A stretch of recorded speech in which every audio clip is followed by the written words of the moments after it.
మీ business విస్తరించాలనుకుంటున్నారా? మార్చి 16-17 హైటెక్స్ లో franchise India biggest ఫ్రో expo. కొత్త డ్రామాలు వేసే పరిస్థితికి వచ్చాడు. పేదల బిడ్డ కొత్త డ్రామా ఇది. కోడికత్తి కమల్ హాసన్ డ్రామా. ఇంకో పక్క నమ్మి ఓటేస్తే ప్రజల్నే కాటేశాడు. భస్మాసుడిలా మీ నెత్తనే చేయబెట్టాడు. ఇప్పుడు మీరందరూ సిద్ధంగా ఉండాలి. ఆ ఓటుతో ఈ కలియుగ భస్మాసురుని అంతం చేయడానికి సిద్ధంగా ఉండమని పిలిపిస్తున్నాను. నేను అడుగుతున్నా ఒక మాట, 9 సార్లు కరెంటు ఛార్జీలు పెంచిన నువ్వు పేదవాళ్ల ప్రతినిధి అవుతావా అని అడుగుతున్నా. ఇంకో పక్క 200 రూపాయలు కరెంటు బిల్లు వచ్చేది, ఇప్పుడు 800 రూపాయలు 1000 రూపాయలు వస్తా ఉంది. కరెంటు కోతలు పెంచకుండా, కరెంటు ఛార్జీలు లేకుండా పెంచకుండా 24 గంటలు కరెంట్ ఇచ్చాం. ఈ రోజు నేను అడుగుతున్నా, ఏ తమ్ముళ్ళు కరెంట్ వస్తా ఉందా అని అడుగుతున్నా. రేట్లు పెరిగాయా లేదని మిమ్మల్ని అడుగుతున్నా. అదే తెలుగుదేశం పార్టీ ఉంటే కరెంటు రేట్లు పెరుగుతాయా అని మిమ్మల్ని అడుగుతున్నా.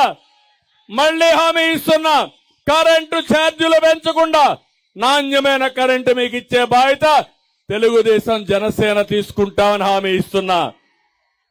ఇంకో పక్కన 30,000 కోట్ల రూపాయలు ప్రతి ఒక్క కుటుంబం పైన భారం వేశారు. 65,000 కోట్ల రూపాయలు విద్యుత్ సంస్థల పైన భారం వేసే పరిస్థితికి వచ్చాడు.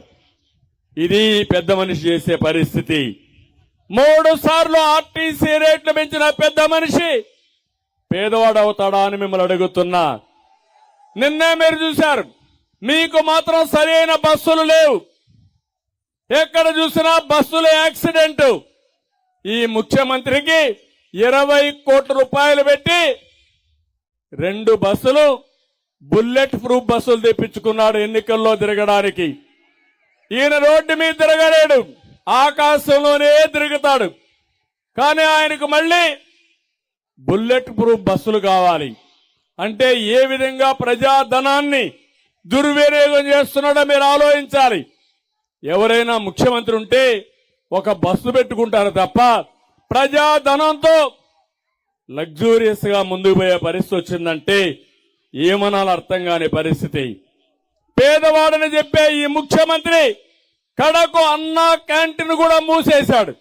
నేను అడుగుతున్నా, పేదవాళ్లకు అన్నం పెడితే సహించలేని వ్యక్తి పేదవాడి ప్రతినిధాన్ని మిమ్మల్ని అడుగుతున్నా. మా తమ్ముళ్ళు ఉన్నారు, రోజంతా కష్టపడతారు. సాయంత్రం అయితే ఒక క్వార్టర్ బాటిల్ వేసుకుని ఇంట్లో పడుకోవాలనుకుంటారు. శారీరక బాధలు మర్చిపోవాలనుకుంటారు. నేను అడుగుతున్నా, తమ్ముళ్ళు మద్యం రేట్లు పెరిగాయా లేదా అని మిమ్మల్ని అడుగుతున్నా. 60 రూపాయలు క్వార్టర్ బాటిల్ ఎంత అని మిమ్మల్ని అడుగుతున్నా. ఎంత అని మిమ్మల్ని అడుగుతున్నా. 200 రూపాయలు ఉన్నా కాదా? 200 రూపాయలు చేశాడు. అంటే ఒకప్పుడు 500 రూపాయలు కూలొస్తే 50 రూపాయలు మందుకు ఖర్చు పెట్టి 450 రూపాయలు ఇంటికి మా ఆడబిడ్డలకు ఇచ్చేవాడు.